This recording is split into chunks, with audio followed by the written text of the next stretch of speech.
Friday.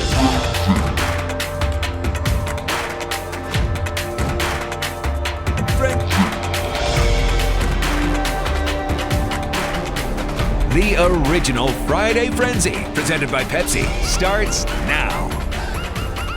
Week 7. I repeat, week 7 Crazy. of the high school football season. What the heck happened? It was just week 1, wasn't it? I know, it feels like it was just July this time. It's been flying by, but it is fun. A lot of teams have clinched playoff spots already, so that makes it even more fun, but many teams still have to do that. Oh, Yeah, and we've got plenty of highlights from 15 games. Ooh, that's a lot of games. A lot of them are pivotal matchups, Definitely. including our WAD matchup of the week. Let's get to it. Clinton looking for revenge against Shelbyville, who was the one team that stood between them and a conference title last year. The Rams just happy because this is their shortest road trip of the season, and they get the ball first. How about this? On the first play from scrimmage, Chase Wells lobs it up near the sideline, and big Jack Jokic goes up and gets it 41 yards. Then 10 yards out, Wells is going to do it himself and put the Rams on the board first. They go for 2 and they get it, and they lead 8-0. Maroons set up nicely after the kickoff, though. Their second play, bye-bye, Keaton Graves. He could go all the way. 49 yards to the house. Clinton would tie it up at 8. Late in the first quarter, Wells and Jokic going to connect again, this time for 39. What a dot. But the Maroon defense would stand tall on 4th down. Colton Walker going to break up this pass right here. But the Rams, playoff eligible with a 30-22 win. We'll check in on some other HOIC games later, but let's move on over to the CS8 now. A little Capital City action. 5-1 Springfield hosting 4-2 SHG. Senators showing off some shifty moves. That's Cale Thurman. He's on the outside.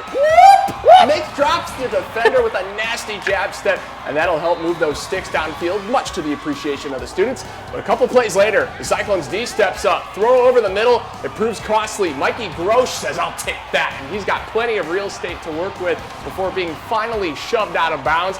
SHG takes over, and Grosh gets the ball on offense, too. The counter play goes for good yardage as the Cyclones top Springfield High, 35-7. Glenwood had their 4-game win streak snapped at home last week, getting back to the win column against Lincoln. Railers facing 3rd and long. It's Tate Johnston who drops back. He's going to heave out on the corner route, and Gabe Smith comes down with it to keep the drive alive. That Titan defense is feisty, though. Lincoln feeling the heat, a wobbly pass, and Dylan Huff comes in to make the sliding grab to intercept it. Chatham fans loving the drive. Inside give to Grady Mueller, who punches it in for the touchdown as Glenwood derails Lincoln 57-zip. MacArthur now needing to win out if they wanted to make the postseason, hosting Rochester this week, and the Rockets with the ball. Fake handoff. Tanner Beal is going to have time find Mason Jacobs, and he's off to the races. Breaks a few tackles before the whole MacArthur defense has to take him down, it seems like. And the next play, it's Caden Stout with the handoff. He's going to go up the middle for the touchdown. Rochester on the board first. And later on, it was Beal again, this time with time. He connects to Jacobs again, and this time it's in the end zone as Rochester wins big 46-0. Eisenhower looking for win number 1, but going up against a U-High team averaging 44 points a game. Jatarian Moore going to set the tone for this one. Look at him shimmy his way before being dragged out of bounds. Panthers getting aggressive on 4th and 10 at midfield. But the Pioneers are going to make them pay. Life Campbell picks it off, and that's going to set up this very next play. Alec Wieland, quick out to Rhett Lynch. The kid is a middle linebacker, and the big fella wouldn't be denied. He takes it all the way past the goal line. That U-High offense is tough to handle, but the Panthers had some tricks up their sleeve. U-High defender almost gets a finger on this one, but Braden Athlone with the good hands, but the Panthers fall in this one 40-12. Back-to-back wins for St. Teresa. The Dogs hosting Priory.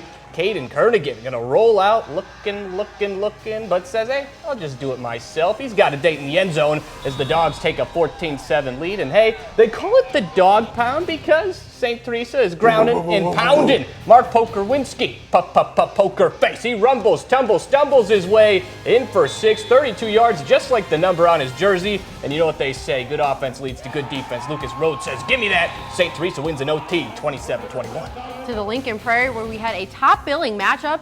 Sullivan Okaw Valley still unbeaten. They traveled to 5-1 Nokomis. Sullivan midfield and Ian Fryman with the handoff. He goes up the middle, and there is no one in his way. He's gone for the long touchdown to get them on the board first. And the teams were trading long runs tonight for long run. Nokomis taking it also up the middle, and it's over a 50-yard touchdown run. Sullivan, though, improves to 7-0, winning 33-20.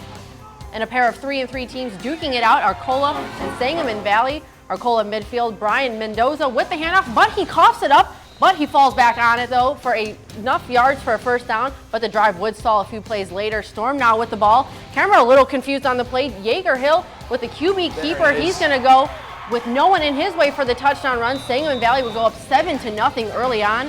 In the ensuing kickoff, it's Braden Phillips. He's going to pick this one up after a hop. He's going to dodge a tackle and is on the sideline. He gets a nice nice yard pickup before being pushed out of bounds. The Storm, though, gets their win number 4, 34-0. The Apollo Conference has been unpredictable, to say the least, this year. And two teams trying to get back on track, Charleston and Mount Zion. Braves have lost back-to-back weeks, while the Trojans are falling in 3 straight. Braves, Braden Trimble with a nice run, going down the side, lower the shoulders for that first down. And that would lead to Keller Stocks. He's scrambling, pushed out of the pocket, but looking downfield still, he's able to connect with Owen Sill, who is just shy of the end zone. Trojans' turn now. Luke Bonesetter finds his receiver downfield for the nice pickup with the little bit of tush push at the end there.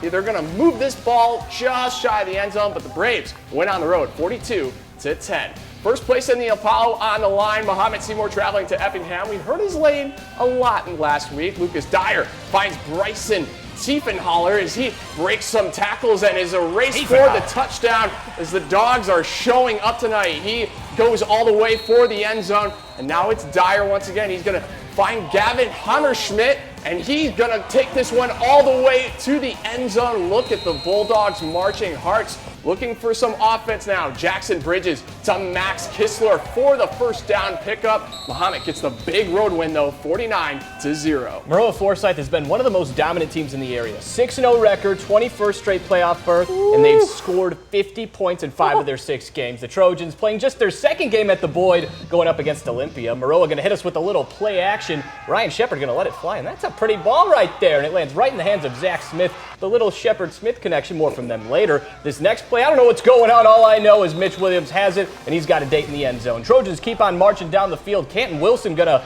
rip off a very long run until he's finally taken down at the 1-yard line. They'd end up punching it in. Then later, again, Shepard rolling out, and he finds his man Smith. Maroa wins big, 61-31. Into the conference, we started in 5-1 Warrensburg-Latham, facing an undefeated Leroy. Second quarter, Panthers up 13-0, but the Cardinals are moving down the field. It's Lorenzo White Jr. with the grab, and he's going to race all the way down to the 2-yard line before he goes out of bounds. And that would set up the next play. Easton McKenzie, he's going to go up the middle, and he's in for the touchdown. Warrensburg was closing the gap, but on the kickoff, it's Kobe Brent. He's going to take it, and he's going to bob and weave through some tacklers, and he's across midfield before being brought down for Leroy. But the Cardinals would fall at home 41-7. Into Macon, where the Hawks of Meridian were hosting Lewistown. Lewistown getting the ball moving at the end of the first quarter. A nice run by Bryson Ferguson to get the first down. And the Miners would finish the job at the start of the second. Dempsey Witchett would take the handoff on 4th and goal to make the deficit 13-8. But Meridian would answer back. Bryce Brown gets it to Joe Kaler, and he's on the screen for a long gain and the first down. And the Hawks finish the drive with a deep ball to Brown from Aiden Seitz, who's in for the touchdown and the 2-point conversion. We're still waiting on a final from this one. And finally, 3-3 Central A&M hosting Fisher in Moweaqua, and the Raiders showing some Wildcat action. They've been tricky this year. Evan Pearsall puts them on the doorstep, and just a couple plays later, Emmett Stanger follows it up with a dart to Rhett McLean. Central A&M is in for 6, and they were swarming on defense too. Max Taylor going to poke this one out, and Pearsall picks it up. Man, that kid is everywhere, isn't he? A man of many trades, and no surprise, he's going to get this next handoff, and he is going to muscle his way in. The Raiders roll 40-6. Last but not least, Tuscola on the road visiting Hayworth. Hornets causing a little bit of a stir on offense, but the Warriors D, they know how to storm. Connor Ludwig and Caden Russo bottle up the QB for the sack.